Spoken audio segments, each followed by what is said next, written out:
Okay, we are recording. Ethan, how are you today? I'm doing great. How are you? Yeah, I'm all good. I'm all good. Where are you today? Seattle, Washington. Wonderful, wonderful. Well, I've seen your song choices today, and it's rare that tracks come over. And I'm not suggesting I'm a complete music nerd, but I generally know most of the songs that get sent over by guests. But this first one threw me off course. So I'll leave it to you because I'm going to ask you now to tell me the song that you regard as having the greatest ever intro, and I'll hand over to you to explain because I only heard it for the first time today. So this is the first track on the list that I sent you. That's right, yeah. Right. Well, I structured my choices more or less in chronological order throughout my life, and part of the reason that I picked this song, it's called the Tristram theme from a video game called Diablo from about I think 1996, and this was actually one of the first pieces of music that I ever recall hearing like consciously because I think I was probably about four or five. Because my dad was a big computer nerd in the 90s and he used to play these really violent, dark video games with me kind of propped on his knee. And so I would watch him play these incredibly macabre, sort of gothic video games like Quake and Doom and things like that. And Give it about 20 years and you'll be talking to a therapist about that. yeah, That's probably where it all yeah. started. Oh, we're already at that phase. So, but I just remember this being one of the first pieces of music that I really remember paying attention to as a small child, and just the guitar work in it is so beautiful, and still to this day it's haunting. And I've become a big fan of that type of guitar, and have kind of worked that into my playing. I mean, I basically own a 12 string now because of this song, and I think it informed a lot of my tastes in not just guitar playing, but in sort of fantasy media and fantasy music and things like that. It has this very wistful kind of Misty Mountain Tolkien-esque vibe to it, but also kind of this kind of Led Zeppelin 12 string kind of flavor to it that it just has. I haven't been able to get it out of my head since then. Yeah. I mean, in regards to that as an intro, it's pretty, it's pretty gentle as it starts, and obviously it's quite long. And I just wonder, I want to sort of talk to you a little about intros and how you as a band approach putting them together. Um, do you ever kind of factor into it those kind of ever changing mediums where people are getting their music, whether it be via apps or streaming services, and how that is a very competitive space now? And if you don't hook them in the first few seconds, you could lose them. Does any of that factor into your creative process now? Um, not in a super obsessive way. I think for me it's more about the kind of the gesture of the overall song, like the kind of structure in a more large scale way. I do worry a lot about kind of moment to moment, like if there's a dull spot, I do that does stick out to me and it does, bother me. And so I do tend to spend a lot of time smoothing over just all the individual changes and kind of making sure there's like a really strong through line from. So I guess actually kind of yeah, but it's not reserved just specifically for intros. It's kind of like a constant thing of I don't know. I definitely get very antsy when I feel like there are dull spots because I do feel like for me as a listener, uh I'm like, okay, I'm losing myself here, so I got to not lose other Yeah, people. yeah, sure. Okay, well, for track two, I'm going to ask you, please, Ethan, to tell me the first song you remember hearing that had an emotional impact on you, please. Um, I mean, the first pick actually is one of those, definitely. As far as an emotional impact, okay, this is going to be really bad and embarrassing, but I remember receiving a Kiss compilation for Christmas when I was about 9, and a lot of the like Beth and stuff like that. A lot of the ballady songs on that Kiss greatest hits. I remember as a kid being like having no idea what the lyrics were about, but just being like, "Oh, this is so big and emotional." But that's good, right? I mean, if it resonated then it's doing its job, right?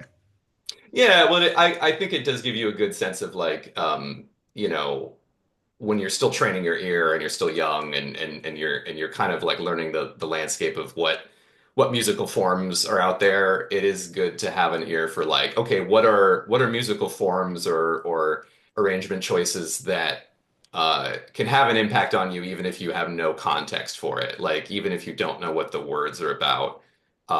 There's something about certain forms and certain dynamic changes or certain intervals even of notes that do get a response, you know, kind of almost in a vacuum.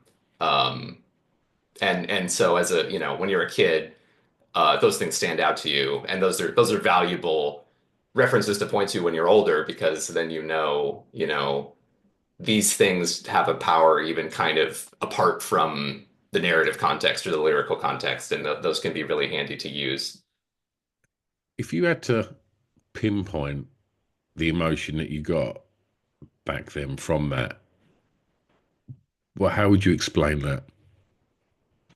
I mean, when you're very young, you know, you don't have a ton of life experiences, and so I think you tend to take any kind of emotional song, you kind of reframe it through the context of like what, you know, what makes me sad as a 7-year-old. It's like, oh, Yeah, of you course. know, my hamster died or something like that, or you know, and so you tend to kind of mentally reframe it through those experiences, and you kind of just use the song as a vehicle to like ponder on those things. Um, and you know, like there was, you know, I had sadness as a kid, and so uh you take songs that just feel like they have any kind of emotional charge, you know, even if they're not really singing about the thing you're thinking about, and you do kind of repurpose them in a very ad hoc way to feel like they're about, you know, whatever's going on with you. How do you approach a day now if you're feeling a little low? If you've got a bit of a blue mood on, like, do you reach for something really upbeat and raucous, or are you somebody that likes to kind of just process that and listen to something that kind of soundtracks that perfectly?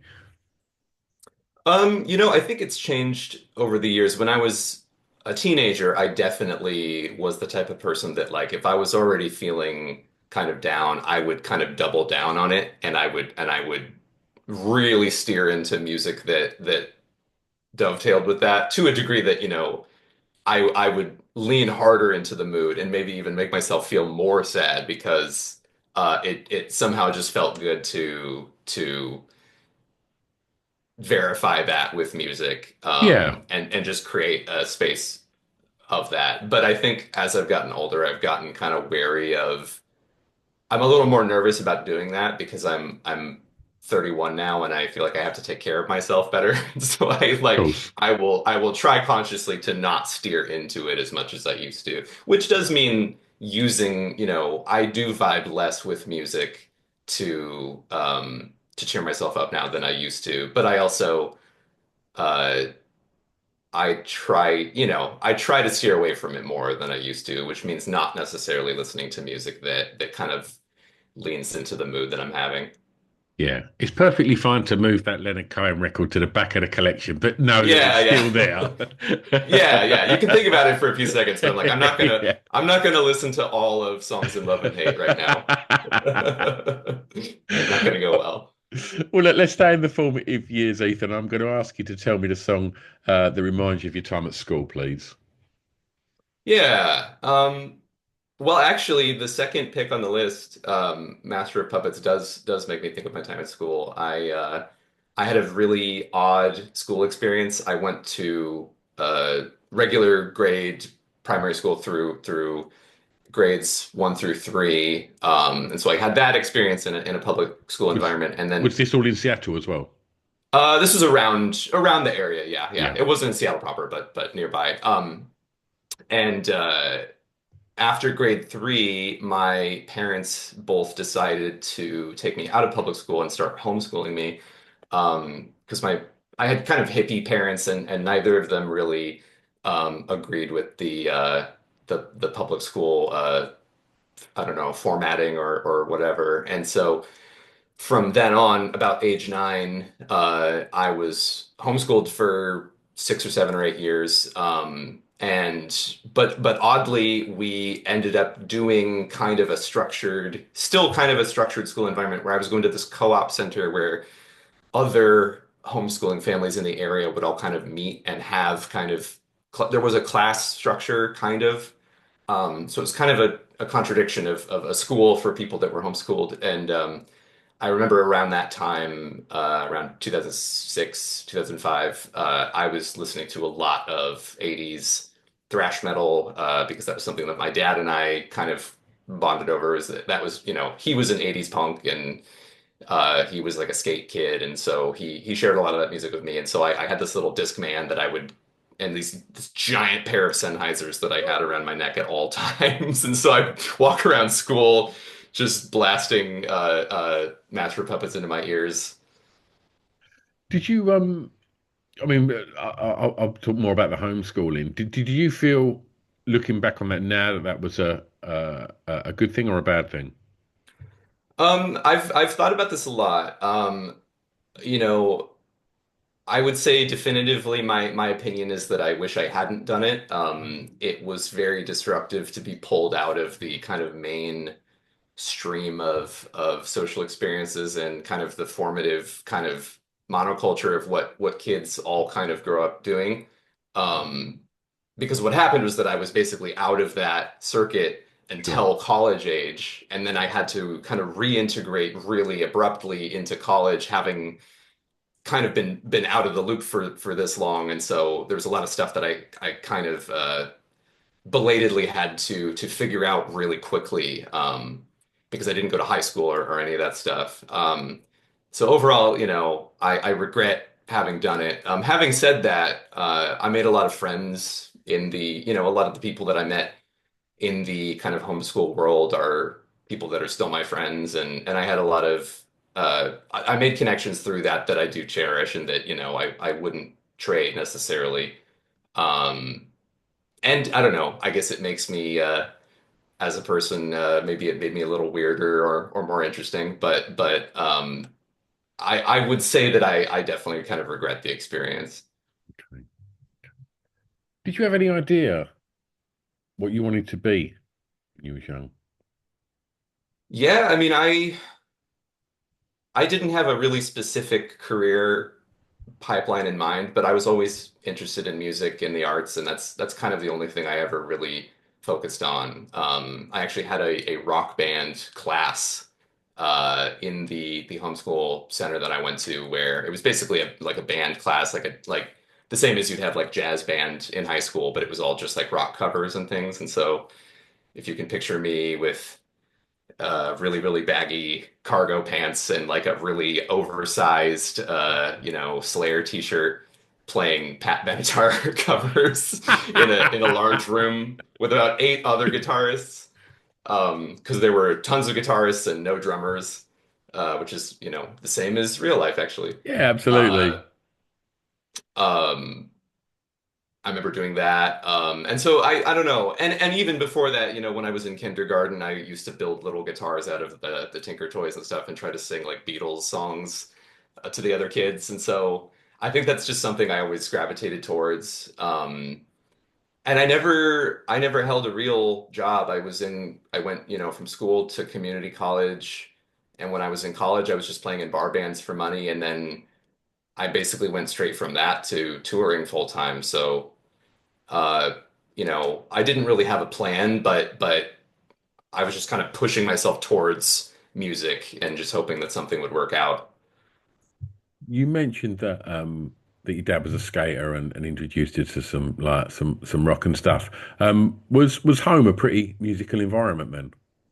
Yeah, yeah. My parents were both very, very kind of fringe art people, and we had a lot of roommates. We moved a lot when I was growing up, because we didn't have a lot of money, and my parents were very young, so there was just the living situation was kind of very it was a very kind of collegiate almost of environment of having lots of roommates, moving a lot, living in lots of kind of shared apartments and things like that. And their friends were all really artistic too. So it was I kind of grew up around a lot of foul-mouthed, kind of hip, arty people who were into hard music and uh, they were all like sculptors and things. And so, but I remember music being omnipresent when I was Yeah. growing up. Like my parents were playing Dinosaur Jr. CDs before I even could barely make a sentence. And so, and it's an eerie experience now, like, when I was discovering all those bands for the first time, I was like, when I was a teenager listening to Dinosaur Jr., I had this weird deja vu of like, I've never heard that, I've never put on this record before, but somehow it seems like really familiar to me. Like I probably heard it when I was like two, Yeah. and now I'm getting back to it. But yeah, I mean, they used to play classical music all the time. They'd play Dinosaur Jr., they'd play like bands like Soul Coughing, like lots of like acid jazz and like swing revivals. I don't know. They had very eclectic music tastes. So I grew up being very comfortable with I don't know experimental music and weird kind of genre blending stuff. Like that stuff never really intimidated me. Yeah. What fantastic music to be exposed to growing up. And the fact that Yeah, I feel you really had lucky. Dinosaur Jr.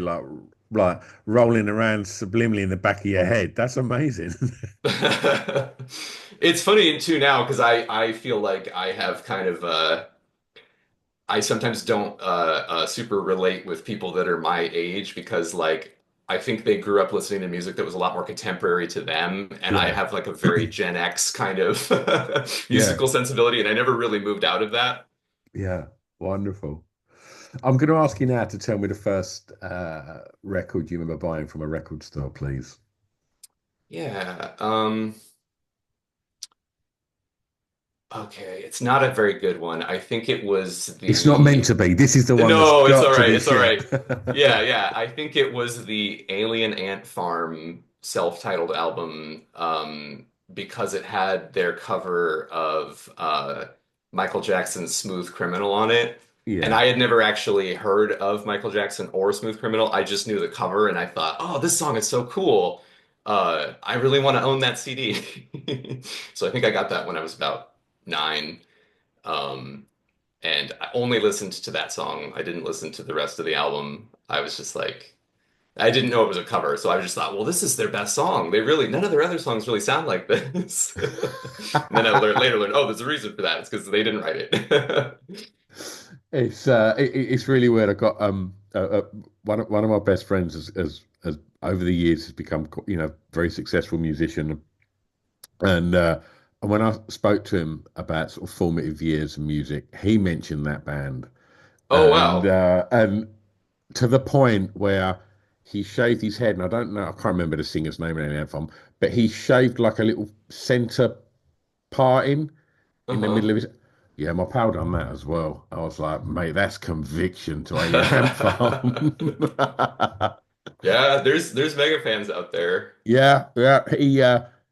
I mean, he was. I think he's been on the cover of the Enemy, but the first time he was in the Enemy was a little photo of him crowd surfing at an Alien Ant Farm show in the early 90s.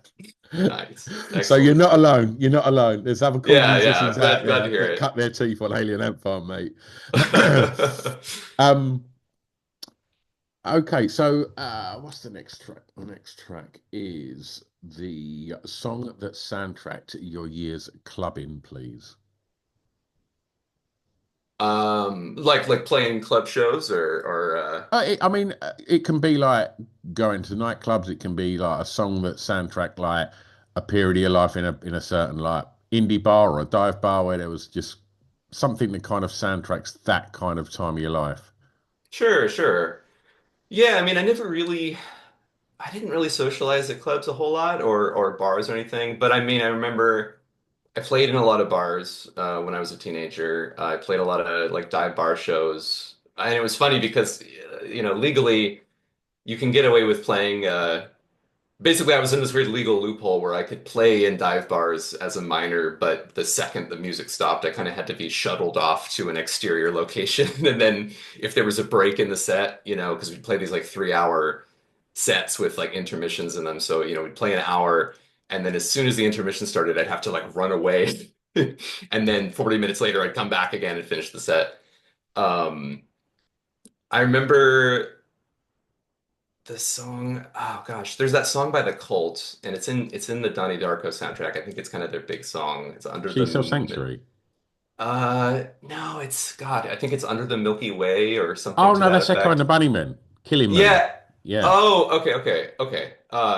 I remember that song being, it would be played on the PA a lot, and it would also be in our set when we would do, because I played with kind of a lot of older guys, and so they would pick all the music, and I was like 16, and I would just be learning the songs that they picked, and that song was kind of a staple of our dive bar set that we'd play every night, and so I remember really kind of digging that song, and that kind of being like a new thing for me. I hadn't heard it before we started playing it. Um, and I think that was one of the first songs I ever tried singing too, and so that song kind of sticks in my memory as being kind of part of the beginning of my Yeah. journey into learning how to sing. It's so weird people's reference points to kind of reference that song that people of a certain generation are like, yeah, it's the song from Donnie Darko.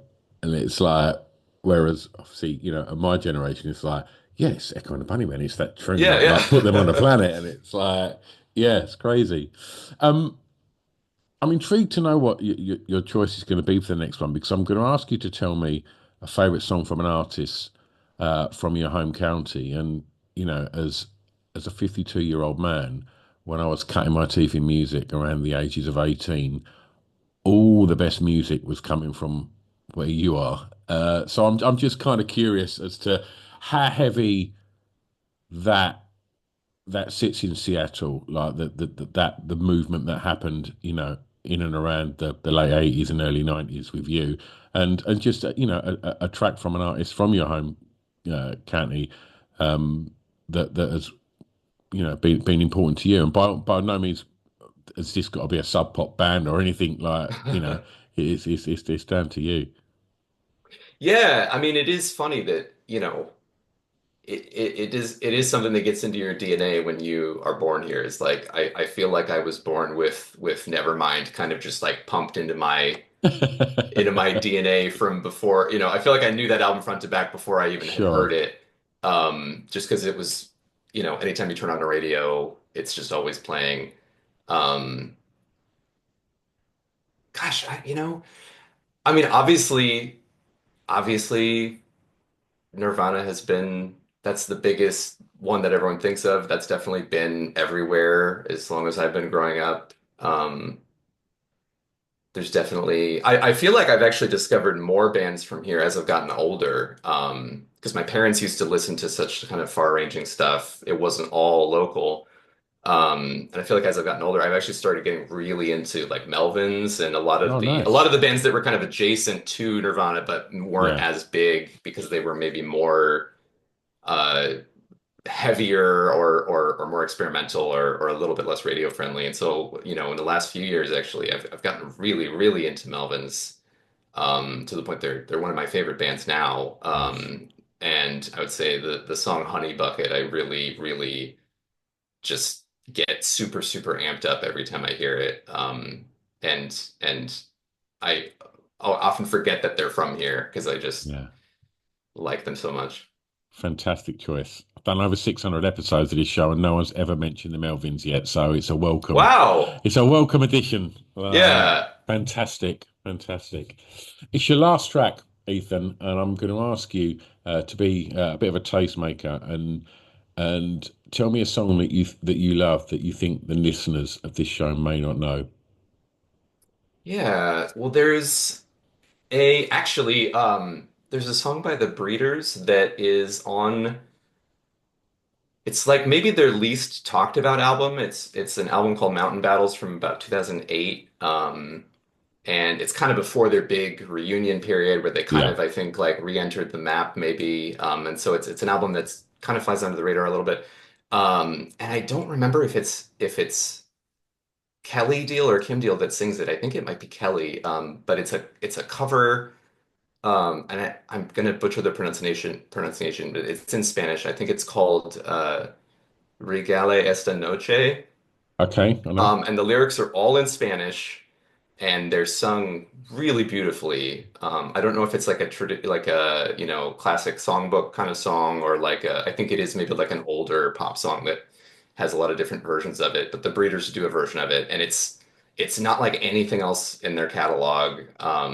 It's even just the guitar work and the instrumentation is different than their other work. It's a lot more kind of delicate and fingery and stuff, and just the vocal performance on it is tear-jerking. It's so good. And even among, other people I know that really love the Breeders, I feel like no one ever mentions that cover. It's like really singular in their discography, but I think just because of the album that it's on, Yeah, it's not one of their bigger albums, and so it kind of just gets overlooked, I think.